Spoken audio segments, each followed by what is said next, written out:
di Islam itu kan udah memberikan kunci wasyawirhum fil amri. Jadi kalau kamu punya masalah, punya sengketa, musyawarah. Ya.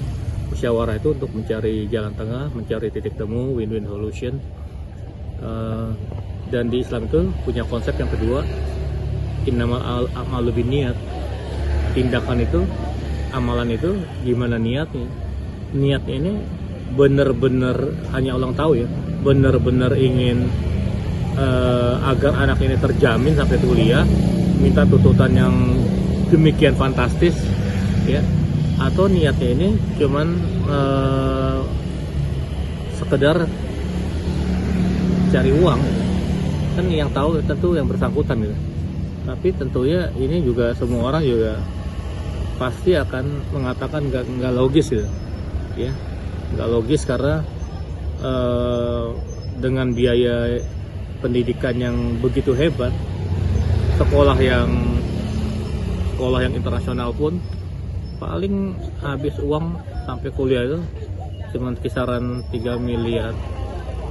Jadi sedangkan dia kan udah konon katanya udah punya suami lagi kan, dan ini kan kewajiban suami yang baru itu ya, makanya tolong begini, ini bukan karena kedekatan atau karena apa, kita nggak ngebela siapapun, tapi di tengah-tengah kita kan harus jadi umat tawasato.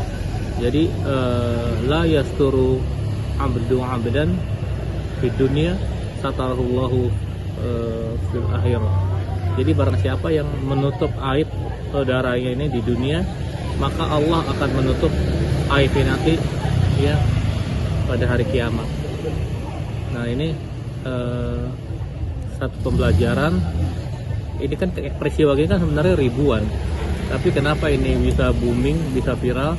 Karena sosok Ridwan Kamil ini kan fenomenal. Beliau prestasinya luar biasa, beliau arsitek kelas dunia, beliau sukses memimpin jadi wali kota Bandung, gubernur Jawa Barat. Coba kalau ini menimpa yang lain, nggak akan seheboh ini. Makanya ayolah kita saling menutupi ya. Ijtanibu katsiran minaz dzanni inna ba'daz dzanni ismun. Jangan kita berburuk sangka karena ini dosa besar ya. Jadi saling menutupi, wala tajassasu wala yaghtab ba'dun ba'du. Jangan saling menjelekkan, jangan saling hina. Kalau udah terjadi ya Allah aja kan Maha penerima taubat ya. Allah Maha Pemaaf. Mau ya kita tinggal kita dua keluarga besar kumpul, modusnya ini sebenarnya apa? Benar-benar mau nyari maslahat. Karena kalau ini nggak diselesaikan, banyak yang mancing di air keruh. Maaf ya, siapa mancing air keruh? Udah tau lah.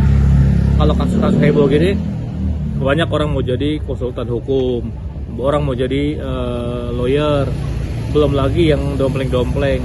Kayak belum lama ada kasus pencipta lagu berseteru sama artis besar, yang dompleng cewek banyak, bahkan sekelas asisten pun dompleng biar viral sama macam. Udahlah kayak gini jangan jadi tontonan, kita jadi tontonan yang mendidik, jadi tontonan yang edukatif ya. Kita stop sampai di sini. Maunya apa? Pak Ridwan Kamil tuh bijak, orang dia pemimpin, udah teruji dan manusia ini tepat salah dan dosa. Istrinya aja mau kok maafkan, masa kita terus-terusan menghujat ya. Pak, ini kan juga keputusan belum ada ya bahwa apa benar ini anak dari Pak RK sendiri atau bukan. Nah kalau dari Bapak sendiri mungkin melihat selaku teman Pak RK sendiri, gimana sih ini merupakan apa ya, mengambil keuntungan, memanfaatkan atau gimana? Semua kemungkinan bisa terjadi karena pertama nominal itu di luar Nurul kan, kalau kata netizen. Bahkan orang ini kan terbelah, ada yang pro ada kontra. Orang yang benci, kita sebenarnya awalnya ini loh iba ngelihat ada begini, tapi begitu ngelihat lebih banyak yang kontranya ya, karena kan apalagi udah tuntutan macam-macam begini, ini udah nggak masuk akal. Jadi tergantung ini anak biologis ataupun tidak. Selain bisa dites dengan DNA yang 99% akurat, dari kuku, dari rambut ya, apapun gigi. Terlepas dari ini, tergantung niatnya itu. Andai kata bukan anak saya pun, kalau diniatkan sodako tetap dapat pahala. Kan banyak orang juga adopsi anak-anak dari korban perang di Suriah, di Lebanon, di Gaza, di Palestina. Ini kan juga nggak ada hubungan biologis, tapi kan niatnya tulus. Apalagi ini kita pernah salah, kita mau menebus kesalahan, kita mau biayain. Kalau niatnya tulus, insya Allah semua akan maslahat buat semuanya. Dan anak nggak jadi korban ya. Belum tentu juga ayahnya ini, ayah sambung ini, belum tentu juga. Tapi kita nggak mau berburuk sangka ya. Belum tentu juga dia sebijak Pak RK ini. Kalau kita itu udah jalan yang tepat atau sebagai pengagum beliau ya harusnya hadir lah, biar kalau bahasanya politisi itu biar terang benderang ya. Tapi kan ini kan masalah bukan masalah ini masalah sosial, masalah adab, masalah etika. Tapi juga bisa jadi ini permainan politik kelas tinggi juga. Kan kita nggak tahu di belakang ini siapa aktor intelektualnya, siapa yang sengaja membocorkan itu kan juga masih penelusuran panjang. Tapi terlepas dari ini semua, kalau hadir kan makin jelas, dan bentuk tanggung jawabnya juga jelas, dan pasti ada titik temu. Karena kan tugas hakim ini kan memediasi, ya. Jadi umatan wasato, jadi wasit, jadi penengah. Oke, sekarang deal berapa dari 16, setengahnya nggak sanggup. Bukan nggak sanggup akal juga, karena kan dia juga udah nggak menjabat, ujiannya berat, pilkada kalah, terus juga kemarin juga lagi diperiksa KPK juga, ujiannya berat. Makanya kita harus jangan kita merasa pintar, harus pintar merasa gimana kalau kita jadi dia. Ujian bertubi-tubi, ayolah, ada sisi manusiawi sedikit. Kan pernah dekat sama Pak RK, pakai hati dong dikit. Udahlah, deal Kang 2M, niatnya mau apa ya? Niatnya bisa sodako, niatnya juga bisa uang damai. Tapi jangan sampai ini diperkeruh oleh banyak pihak yang berkepentingan. Beliau enggak main di politik pun, kenapa Pak Prabowo sangat terkagum-kagum ya, sangat jatuh hati sama Pak RK. Pak RK itu lihat di googling karya-karya Pak RK itu kelas dunia. Dia ikut terlibat di Menara Kembar yang menjadi ikon Malaysia. Dia juga terlibat di Singapura. Dia juga terlibat kalau di dalam negerinya karyanya juga monumental. Kubah 99 di Makassar, dan di mana-mana ini luar biasa. Jadi Pak RK itu super sibuk. Kita berhuzon aja. Oh mungkin beliau juga kan, kalau kita nggak nyari kesibukan menghadapi polemik begini kan stres.